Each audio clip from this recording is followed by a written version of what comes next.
We were going to go to the club car for refreshments. Coca-Cola. And Coach had a strict rule, no alcohol or you're out. So anyhow, we're in there, and all of a sudden the door opened, and in walks Coach Luther. Wow, one of the players walked away from the bar and left $7 there and change. And there was a few cokes there, and as Coach says to us, well, fellas, it's a long trip, you know, and you're going to need some rest. Don't stay up too late, this sort of thing and that. And as we're standing there, a Budweiser beer can rolls out into the middle of the aisle. Holy mackerel.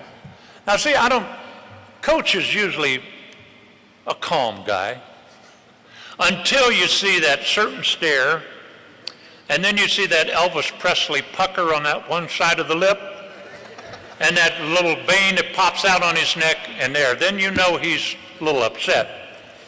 But we didn't see any of those situations there, and he said, well, you know, just be sure you get to bed and that. And so, but while Coach is standing there and we're looking, this beer can is in the middle of the aisle.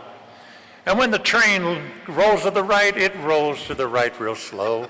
Train goes to the left, it rolls back and forth. So Coach says, be sure to get your rest, and he leaves. And we're all saying, do you think he saw that beer can? Half of them say, yeah. The other half, nah. Yeah, no. We didn't know. Well, finally, I couldn't stand it after all this time. Last, a year and a half ago, we had the old timers. I think it's February. And so with Lynn Mahoney and the others around, and we're over 21 now, I said, Coach, did you see that beer can? Yeah. I saw it. But I look back on those times, and getting into that game makes me think about how close-knit our team was. We didn't have any superstars on that team. We were a team.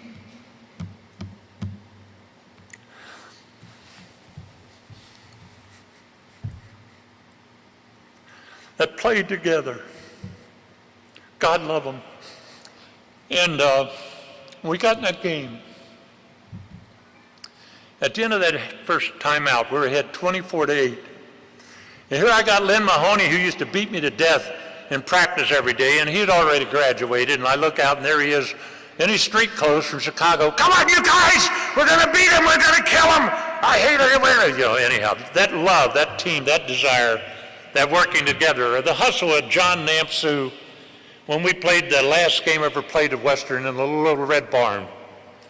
He made one of the finest defensive players I ever saw in any basketball game with a tie ball game and about 10 seconds left. Western's on a fast break. Scotty Slosser, Al Varnas are back on defense. And I'm trailing behind the ball in the middle as it reaches half court to full speed. I saw John Nampsu, wow, sacrifice his body like you wouldn't believe. He dove and he looked like it was flying at low level. He timed it when that ball came up off the floor. He smacked it forward to our players. And we gained possession of the ball with hardly just a few seconds to go. Coach draws up a great play called a diagonal. Guard cutting, guard wasn't open. The ball came to it, I had the ball to make the pass. Fortunately, I leaned in, which Coach showed me a lean in, and got the foul, made the free throw, and we win the game. But we never would have won that game without John Nampsu and that effort, and that's what we got from every player on that team. Now, might I add, again, I want to add another great effort. I thought when we played that number one team in Chicago, we had that great lead, and we lost, and we fell behind. I don't know what happened. They weren't playing. I didn't feel like the defense was that great. When I say great, I mean extraordinary. For some reason, the shots just weren't falling. And then they brought in Benny Goheen, local fellow. For some reason, the ball started moving around. Benny played a great game, and we got into the game there close. And as Coach always says, He prepared us so much for defense. He said, watch out for this Egan kid. When he comes down on the dribble, he comes down fast break, 45-degree shot, he'll land on you, it's a charge. So Scott played it beautifully, and Al played great defense, had their arms back. Kid came down with that shot. Wow, the ball went in, and so anyhow, what was that call on you, Scott? Blocking with the chest, a new call. It is something like that. But what I'm saying is, it's the effort. Everybody hung in there and came back, and we made a great game of that. That's what was great about that team. Everybody worked together, and I feel like as players, we were so fortunate to have shared Coach Luther's passion and wisdom of the game of basketball. Now I gotta tell you a little story some of you may experience around here. You heard of the famous Paris, Tennessee fish fry? Well, when they had that fish fry when I was in college, I and several other students had a car full, went over to the fish fry. As we're coming back, now I'm telling this in regards to Coach Luther being there for you. So as we've attended the fish fry and we're coming back, the red light went on, we were pulled over for speeding. And as the policeman pulled me over, I thought, must be a bad speedometer, I wasn't speeding.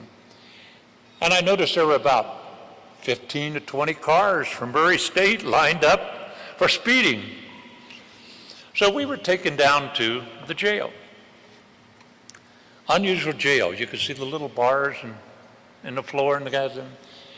So I didn't know who to call except Coach Luther. And Coach comes down. And I knew I was in pretty good hands because he had that determined look that he gets. And that lip started coming out, and I thought, okay, we're okay here. And so Coach says, well, what happened? The guy said, well, he was speeding a little bit. He was speeding a little bit, going over. Of course, Coach is that type that likes the details. Well, how fast? Well, he was going about 67 miles in the 65-mile-an-hour zone. So anyhow, Coach got me out of my first speed trap over in Paris, Tennessee. But we could go on with stories and stories of how not only was Cal Luther an excellent coach and so knowledgeable of the game, but he was there for players in every way.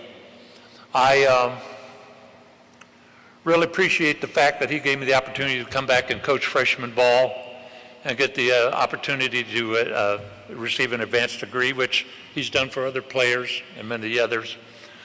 I can't say enough about you, Coach, and I just want to end this by saying I'm proud. Oh, I was told to tell one last story. Geez, Zoe, I'm proving Benny Purcell right. He said I'd be a talker. No, I do want to share this with you. The support from the town people here in Murray was unbelievable. As the other speakers, Popeye Jones and Isaiah said, the community support was fantastic. And everyone enjoyed, it was just great. You could feel the love. And my senior year, when we were playing Tennessee Tech for the championship, well, they were beating and hacking on me, so I had an easy night. I only had to make 18 from the free throw and a few shots, and I had a good night. But what was special about that night wasn't 33 points. It was the fact that my mother, who at the age of 44 and terminal with cancer, had driven that 430 miles to see this game. After the game, we won the game, and of course the floor's crowded with fans, and we're all so happy, and I still see Dr. Woods up there. Everyone, it was just great, and I looked up those stands and saw my mother. And I ran up to the stands and hugged her, and she said to me, Jimmy, this is the happiest day of my life. And it's wonderful to know that this atmosphere, the game, everything, brought such joy not only to my mom, who was terminally ill, but to our many fans, Murray fans. And I think I've talked enough, and I just want to say that over the years I've kept in touch with Coach Cal Luther. I want to say, Coach, I know you've touched the lives of so many here, and we appreciate you. And I thank you for being my coach, my friend. Thank you.